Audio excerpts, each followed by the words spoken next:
A cruz de quem vive na divina vontade se torna semelhante à cruz de Jesus, 24 de fevereiro de 1922. Estando em meu estado habitual, meu sempre adorável Jesus se fazia ver, no ato de pegar a cruz e colocá-la sobre seus santíssimos ombros. E me disse: minha filha, quando recebi a cruz, olhei-a de cima a baixo para ver o lugar que cada alma tomaria nela. E entre tantas, olhei com mais amor e com uma atenção especial para aquelas que seriam resignadas e que viveriam na minha vontade. Eu as observei e vi que a cruz delas era longa e larga como a minha, porque a minha vontade supria o que faltava à cruz delas, alongando-a e alargando-a até a mesma medida da minha. Oh, como se destacava a tua cruz, longa, por tantos anos de cama, sofridos sozinha para cumprir a minha vontade. A minha cruz foi para cumprir a vontade do meu Pai Celestial, a tua, para cumprir a minha. Uma dava honra à outra, e como continham a mesma medida, confundiam-se. Agora minha vontade tem o poder de suavizar a dureza, adoçar a amargura, estender e alargar o que é curto. Assim, quando senti a cruz sobre os meus ombros, senti a suavidade e a doçura da cruz das almas que haviam sofrido em meu querer. Ah, meu coração experimentou um alívio, e a suavidade das cruzes dessas almas fez com que a cruz se ajustasse tanto aos meus ombros que me fez uma ferida profunda e, embora me causasse uma dor intensa, eu também sentia a suavidade e a doçura das almas que sofreriam em meu querer. E como a minha vontade é eterna, seus sofrimentos, suas reparações, seus atos fluíam em cada gota do meu sangue, em cada chaga, em cada ofensa. Meu querer fazia estar presentes as ofensas passadas desde o pecado do primeiro homem, bem como as ofensas presentes e futuras. Foram precisamente elas que devolveram os direitos do meu querer. Eu, por amor a elas, decretei a redenção, e se os outros participam dela, é por causa dessas almas que lhes dão acesso. Não há bem, nem no céu, nem na terra, que eu conceda que não seja por causa delas. Jesus nos recriou na redenção, cobrindo-nos com sua beleza. 26 de fevereiro de 1922. Eu estava refletindo sobre o grande bem que o bendito Jesus nos fez ao nos redimir. E ele, cheio de bondade, me disse: minha filha, eu criei a criatura bela, nobre, de origem eterna e divina, plena de felicidade e digna de mim. Mas o pecado a arruinou de cima a baixo, tirou-lhe a nobreza, deformou-a e a tornou a criatura mais infeliz, incapaz de crescer, uma vez que o pecado interrompia seu crescimento e a cobria de feridas, de modo que causava horror ao vê-la. Então minha redenção resgatou a criatura da culpa, e a minha humanidade fez o que faz uma mãe terna com o seu recém-nascido, que, não podendo fornecer outro alimento para dar-lhe vida, abre-lhe o seio, encosta-o ao peito e de seu sangue transformado em leite. Fornece o alimento para dar-lhe a vida. Mais do que uma mãe, a minha humanidade se fez descerrar sob golpes de açoites, tantos orifícios como seios maternos, deixando fluir rios de sangue, para fazer com que os meus filhos, ao se ligarem a mim, pudessem sugar o alimento para receber a vida e desenvolver o seu crescimento. E com minhas chagas eu cobria suas deformidades e os tornava ainda mais belos do que antes. Se na criação eu os criei, céus puríssimos e nobres, na redenção eu os ornei, decorando-os com as estrelas luminosíssimas de minhas feridas, para encobrir sua feiura e torná-los mais belos. Sobre suas chagas e deformidades, eu inseri os diamantes, pérolas e os brilhantes das minhas penas, para ocultar todos os seus males e vesti-los de uma magnificência tal que superava o estado de sua origem. Por isso, com razão, a Igreja diz: feliz culpa, pois com a culpa veio a redenção. E minha humanidade não só os alimentou com meu sangue, mas também os vestiu com minha própria pessoa e os ornou com minha própria beleza. Ora, os meus seios estão sempre plenos para alimentar os meus filhos. Que terrível condenação aguarda aqueles que não querem se unir a mim para receber a vida, crescer e serem cobertos em suas deformidades. Jesus nos deu sua beleza com suas chagas e nos ornou com seu sangue. Jesus e alma que vive em sua vontade são inseparáveis. 1º de março de 1922. Eu estava muito aflita pela privação do meu doce Jesus. Após muito sofrimento, ele veio, e de suas chagas fazia escorrer seu sangue sobre meu peito e ao redor do meu pescoço. À medida que aquelas gotas de sangue caíam sobre mim, formavam-se como rubis fulgidíssimos, criando o mais belo dos ornamentos. E Jesus me olhou e disse: minha filha, como te fica bem o colar do meu sangue? Como te embeleza? Olha, olha, tu mesma como te faz parecer bela. E eu, um pouco contrariada por ele ter me feito esperar tanto sua vinda, lhe disse: meu amor e minha vida, ó, quanto eu amaria ter como colar um dos teus braços ao redor do meu pescoço. Isso sim me agradaria, porque sentiria a vida e me agarraria tanto que não te deixaria mais fugir. As tuas coisas de fato são belas, mas quando estão separadas de ti, eu não te encontro. Não encontro a vida, e apesar de serem coisas tuas, meu coração delira, se desespera e sangra de dor, porque não estás comigo. Ah, se soubesses em que tortura me colocas quando não vens, tomarias cuidado para não me fazer esperar tanto.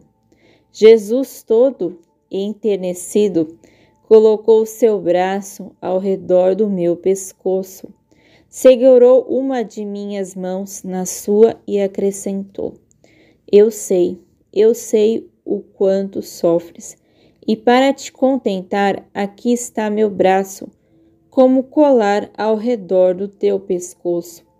Agora estás contente?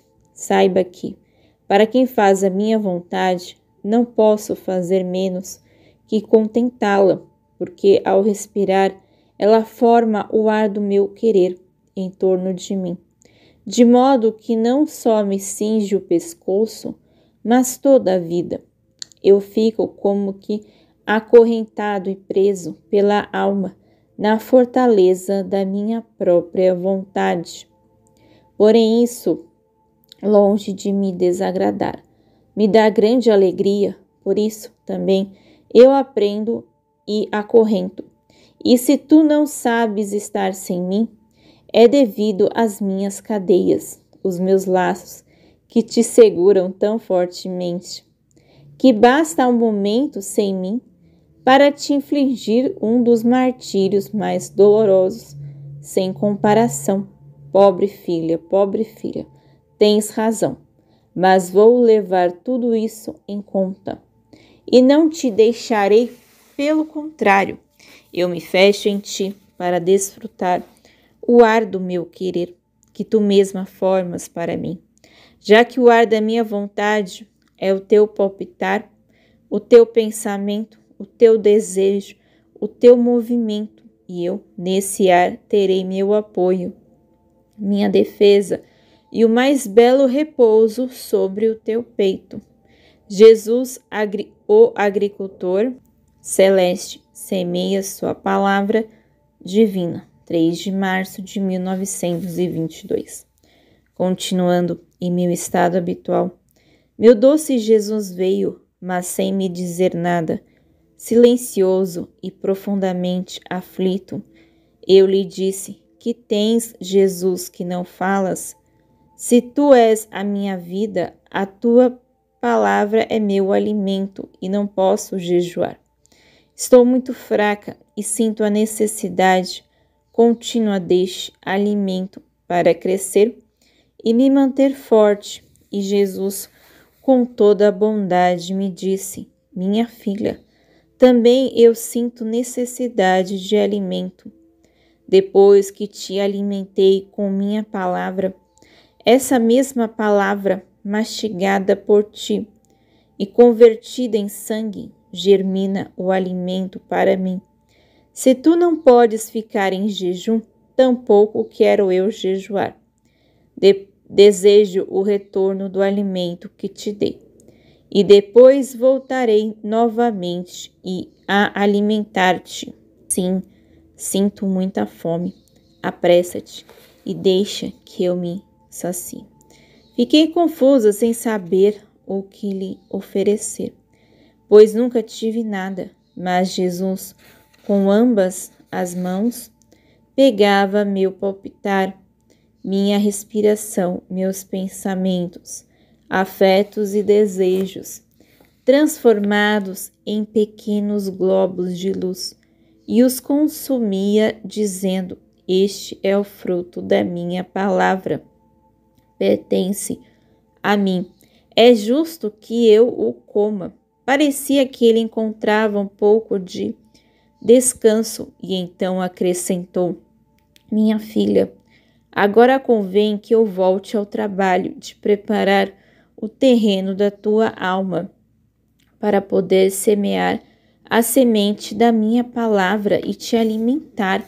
Faço como o agricultor que prepara o seu campo, forma os sulcos, faz as covas e depois lança a semente nelas, retornando para cobrir com terra os sulcos e as covas onde lançou a semente, a fim de protegê-la e dar-lhe tempo para germinar, de forma que possa colhê-la centuplicada e então transformá-la em seu alimento. Porém, é necessário ter cuidado para não cobrir o solo com muita terra, porque isso sufocaria a semente e a faria morrer antes de brotar, deixando o agricultor em risco de passar fome.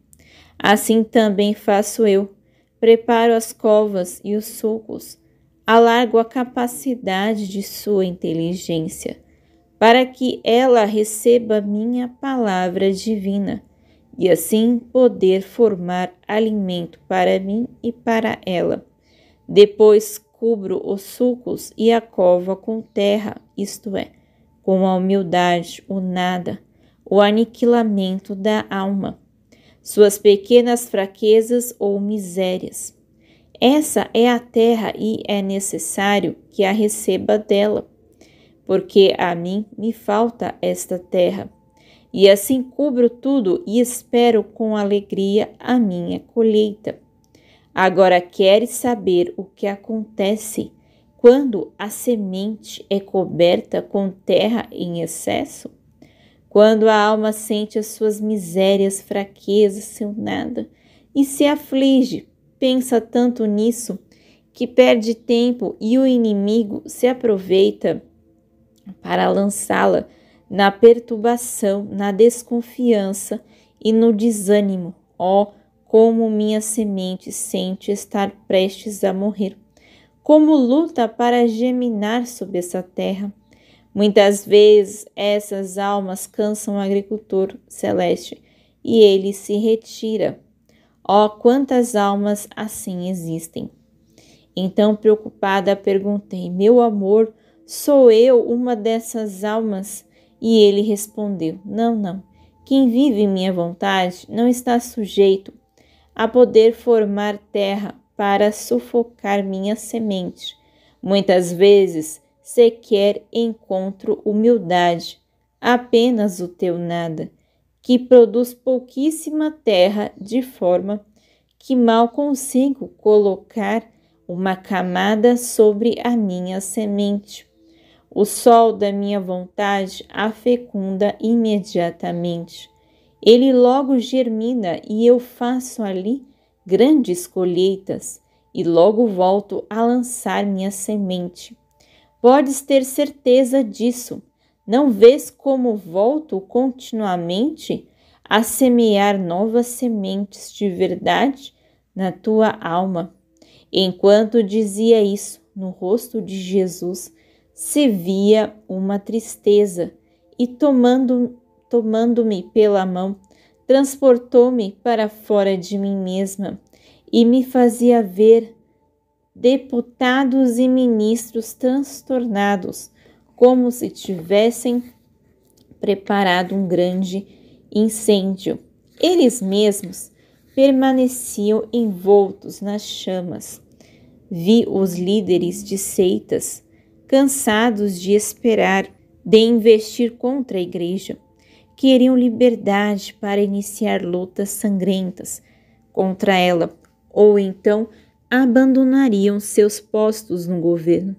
Pareciam perder o chão sob os pés, tanto financeiramente quanto em outros aspectos, e para não caírem em descrédito, queriam renunciar à liderança da nação.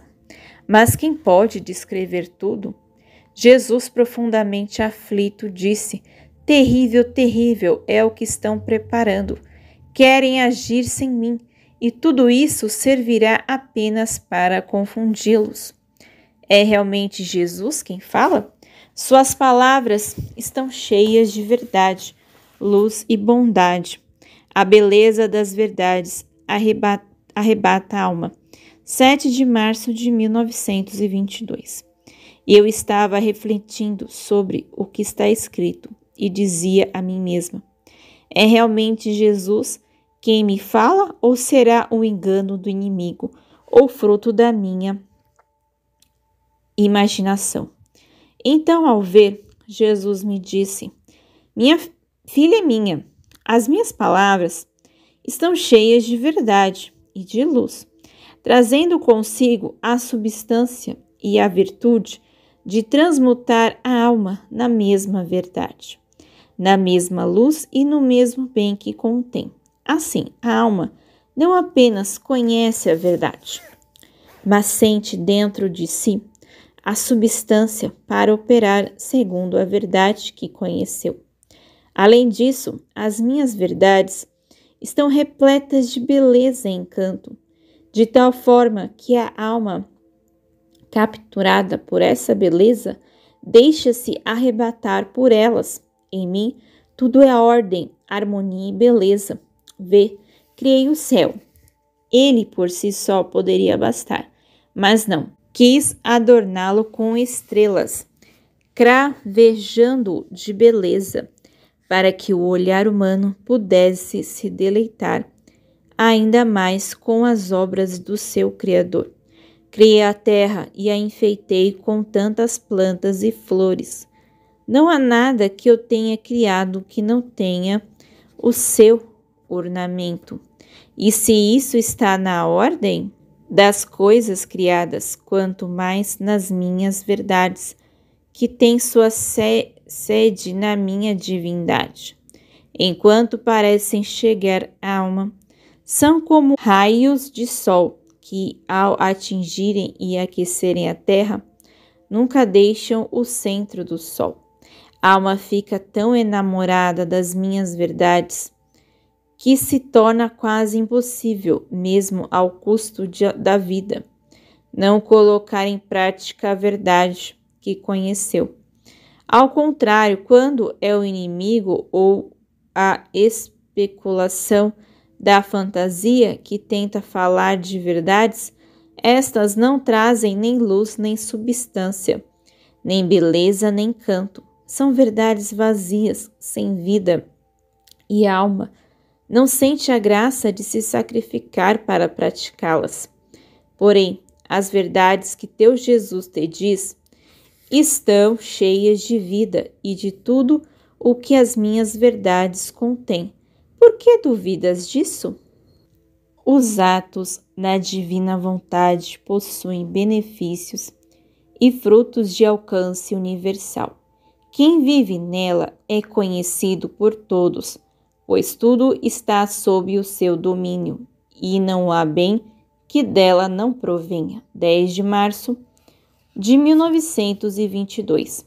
Estava realizando as horas da paixão, e como de costume, me derramava no santo querer de Deus, oferecendo-as para o bem de todos. Porém, como se minha vontade quisesse se apropriar delas, repetidas vezes eu dizia: meu Jesus, de modo especial, para auxílio, alívio e libertação daquela alma. Então, meu doce Jesus, repreendendo-me, disse: minha filha, tudo o que se faz na minha vontade é como o sol, que se difunde para todos.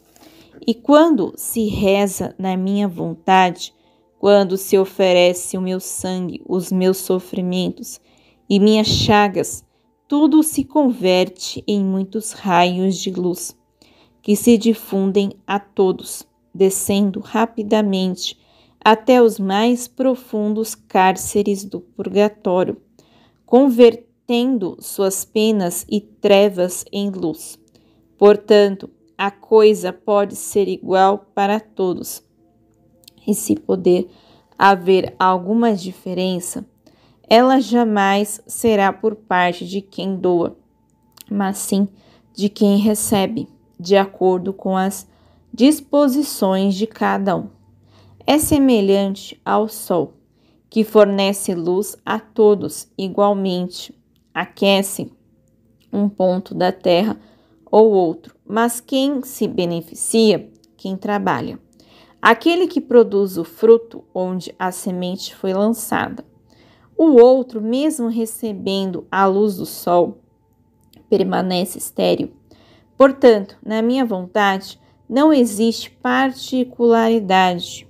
Ela por si mesma se move, se difunde e deseja doar-se a todos, e quem deseja a toma. Fiquei aflita ao ouvir isso, e Jesus acrescentou: tu gostarias de agir como se o sol quisesse concentrar ainda mais fortemente sua luz e seu calor em um único ponto, a fim de aquecê-lo e iluminá-lo tanto que o convertesse no próprio sol, enquanto cumpre seu curso regular sobre todas as coisas. E eu respondi: sim, sim, é exatamente isso. É o peso da gratidão que sinto, que me leva a querer fazê-lo.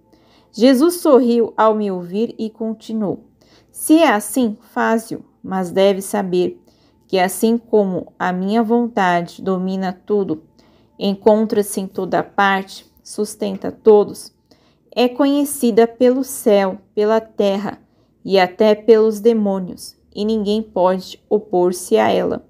Assim também a alma que vive na minha vontade deve dominar tudo, estar presente em toda parte, sustentar tudo. Quero que ela seja conhecida por todos.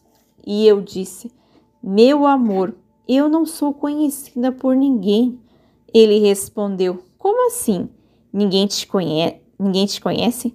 Todos os santos e anjos te conhecem, um por um, e com ânsia esperam o teu agir no meu querer, como uma nota divina e a mais harmoniosa, que percorre sobre tudo o que fizeram em vida, para dar a eles maior esplendor e contentamento. Te conhecem todas as almas do purgatório, sentindo em si o contínuo refrigério que o teu agir no meu querer proporciona a eles. Te conhecem os demônios, pela força da minha vontade, que sentem em ti. E se a terra não te conhece agora, ela te conhecerá mais adiante. Faço com quem vive na minha vontade, como fiz com minha Mãe Celeste, que constitui rainha de tudo, e ordenei que todos a reconhecem e honrassem como sua rainha. A ela também ordenei que esmagasse com o pé a cabeça do dragão infernal. Assim faço com quem vive na minha vontade. Tudo está sob seu domínio, e não há bem que não venha dela. A alma que vive na divina vontade é levada por Jesus em seus braços, como em uma barquinha, como ela é equipada. O grande bem que advém de receber a verdade. 13 de março de 1922. Encontrando-me fora de mim mesma, vi-me em meio a um vale florido, onde encontrei meu confessor, falecido, que havia morrido no dia 10 deste mês, segundo o costume que tinha quando vivia na terra. Ele me perguntou: diz-me o que Jesus te disse, e eu respondi.